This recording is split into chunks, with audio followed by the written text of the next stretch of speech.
Hi friends, இன்றைக்கி நம்ம என்ன பார்க்க போகிறோன்னா நோம்பு பலகாரம் பார்க்க போகிறோம். அதை செய்ய போகிறது யாருன்னா என்னோட ஹஸ்பண்ட். பச்சரிசி 20 நிமிஷம் ஊற வச்சு நம்ம ஃபேன் காற்றுலேயே அப்படியே ஆற வச்சுக்கலாம். இதை அரைச்சி எடுத்துக்கலாம்.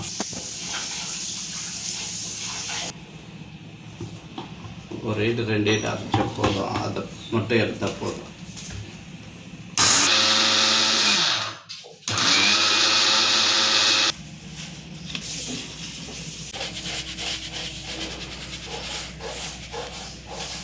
ஜலிச்சு எக்ஸஸ் வரத்தை நம்ம திருப்பி ஜாரில் போட்டு நெக்ஸ்ட் டைம் அரைச்சிக்கலாம்.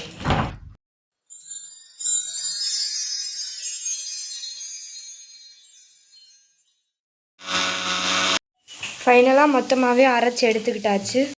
வெல்லம் பாகு எடுக்கிறதுக்காக துருவிட்டுருக்கோம். ஒரு பாத்திரத்தில் நம்ம துருவி வச்ச வெல்லத்தை எல்லாத்தையும் ஆட் பண்ணிப்போம். உங்களுக்கு தேவையான அளவுக்கு நீங்கள் வெல்லம் எடுத்துக்கலாம். நாங்கள் 1 கிலோ வெல்லம் எடுத்துருக்கோம், நீங்கள் உங்களுக்கு தேவையான அளவு எடுத்துக்கோங்க. அப்புறம் தண்ணி ஆட் பண்ணிக்கலாம். இப்போ கைவிடாமல் கலரணும். வெல்லம் பாருங்கள் கொஞ்சம் கொஞ்சமாக கரைஞ்சிட்டே வருது. இன்னும் நல்லா மிச்சம் இருக்க வெல்லமும் கரையணும். ஒரு கம்பி பதம் அளவுக்கு வர அளவுக்கு கரையணும். கம்பி பதம் பார்க்கறதுக்கு கொஞ்சம் கெட்டியாக இருக்கணுமா. அது லைட்டாக ஒரு தட்டில் கொஞ்சம் தண்ணி எடுத்துக்கிட்டு அதில் சுகரை ஊற்றினோம்னா அது ஒரு மாதிரி கட்டியாக வருமா. அதுதான் பதம்னு சொல்கிறாங்க. பார்ப்போம்.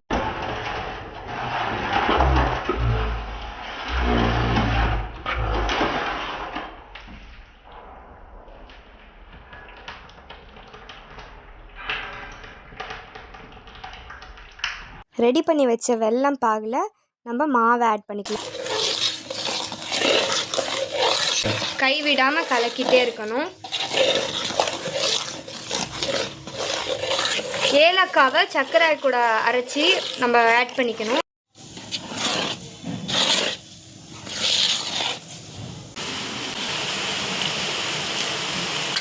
கரெக்டாக அதிர்ஷ்டம் செய்யும் போதே மழை நல்லா பிடிச்சிக்கிச்சு.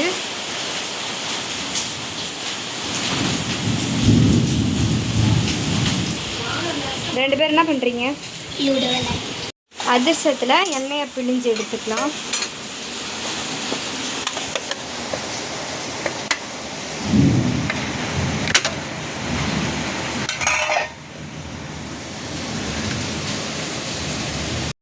வேறு கம்ப்ளீட்டட். முதல்ல முறுக்கு சுடுறதுக்கு பச்சரிசி மாவை நல்லா அரைச்சி எடுத்துக்கலாம். அதில் எள்ளு ஆட் பண்ணிக்கலாம். அப்புறம் கொஞ்சம் சால்ட், அப்புறம் காரத்துக்கு மிளகாத்தூள், பெருங்காயத்தூள் கொஞ்சம் ஆட் பண்ணிக்கலாம்.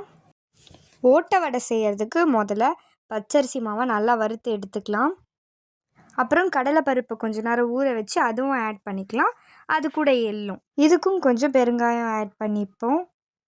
அதுக்கப்புறம் தேவையான அளவு உப்பு ஆட் பண்ணிக்கோங்க, மிளகாத்தூள். இப்போ மிதமான சூட்டில் கொஞ்சம் எண்ணெய் எடுத்து ஊற்றிக்கலாம். முறுக்குக்கு ரெடி பண்ணி வச்சுருந்த மாவுலேயும் கொஞ்சம் எண்ணெய் ஆட் பண்ணிப்போம். இப்போ நல்லா பிசைஞ்சிக்கலாம். இப்போது தேவையான அளவுக்கு தண்ணியும் ஊற்றி சேர்த்து பிசையலாம். இப்போது உடச்சக்கல்லையை நல்லா அரைச்சி எடுத்துப்போம். ஓட்டை வடைக்கு மாவு ரெடி ஆகிடுச்சு. வாங்க இப்போ போய் முறுக்குக்கு ரெடி பண்ணலாம். அரைச்ச உடச்சக்கல்ல பவுடரையும் இதில் ஆட் பண்ணி நல்லா பிசைஞ்சு எடுத்துக்கலாம். ஓட்டை வடைக்கான மாவு எடுத்து நல்லா ரவுண்டாக தட்டி அழகாக ஷேப்புக்கு எடுத்துக்கலாம். இதை பொரித்து எடுத்துடலாம். அவ்வளோதாங்க, இவ்வளோ சீக்கிரமாக ஓட்டை வடை ரெடி ஆகிடுச்சு. இப்போ முறுக்கு நல்லா பிழிஞ்சு எடுத்துப்போம். கருக்கு முறுக்குன்னு முறுக்கும் ரெடி, ஓட்டை வடையும் ரெடி.